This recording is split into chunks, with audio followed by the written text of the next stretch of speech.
Friends, இன்னைக்கு நம்ம ரொம்ப ரொம்ப இம்பார்ட்டண்ட்டான ஒரு விஷயத்தை பற்றி பேச போகிறோம். எஸ்பெஷலி கம்யூனிகேஷனில் ரொம்ப இம்பார்ட்டண்ட். இதுக்கு ஒரு அக்ரனம் இருக்குது. அந்த அக்ரனம்க்கு பேர் திங்க்.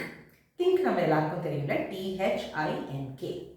ஸோ ஏன் இதை நம்ம ரொம்ப ரொம்ப யூஸ் பண்ணணும் அப்படிங்கிறதுனா, நம்ம சாதாரணமாக ஒருத்தர்கிட்ட பேசும்போது எல்லாத்தையும் போய்ட்டு அவங்கள்ட்ட கொட்டினோம்னா அவங்களுக்கு என்னடா இவங்க எப்போவுமே ஒரு நெகட்டிவ் வைப் கொடுக்குறாங்க அப்படிங்கிற ஒரு ஃபீல் வந்துடும். ஸோ திங்க், முதல் டி. ஸோ டீங்கிறது இது உண்மையா, இஸ் இட் ட்ரூ அப்படிங்கிறத நீங்கள் பார்த்துக்கணும். நான் யாரோ சொன்னாங்க, யாரோ கேட்டாங்க அப்படிங்கிறத சொல்கிறதோட நிஜமா அப்படிங்கிறதுனா அது ஷேர் பண்ணுங்கள். நிறைய பேர் வாட்ஸ்அப் மெசேஜஸும் பாருங்கள், அப்படியே ஃபார்வர்ட் பண்ணிகிட்டே இருப்பாங்க. அது உண்மையா பொய்யானே கூட தெரியாது. So is it true. Next TH, அது ஹெல்ப்ஃபுல்லாக இருக்கா, நான் இதை ஷேர் பண்ணுறதுனால மற்றவங்களுக்கு அது யூஸ்ஃபுல்லாக இருக்கா, நான் பேசுகிறதுனாலையும் அது ரொம்ப யூஸ்ஃபுல்லாக இருக்கா அப்படிங்கிறத நம்ம பார்க்கணும்.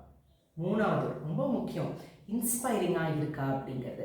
இன்ஸ்பைரிங் அப்படிங்கிறதுனா நம்ம சொல்கிறதுனால மற்றவங்க சோர்ந்து இருந்தால் கூட அவங்களுக்கு ஒரு உற்சாகமாக இருக்கா அப்படிங்கிறது தான் ஐ, அது இன்ஸ்பைரிங்.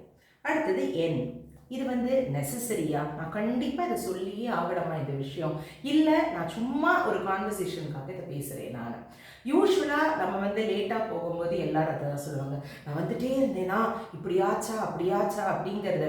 அவங்க அந்த லேட்டாக வந்ததுக்கு அவங்க ஒரு மாதிரி சமாளிக்கிறது அப்படின்னு சொல்லுவாங்கள்ல, அந்த சமாளிக்கிறது தான் அது. ஸோ இஸ் இட் நெசசரி அப்படிங்கிறது பார்த்துக்கோங்க.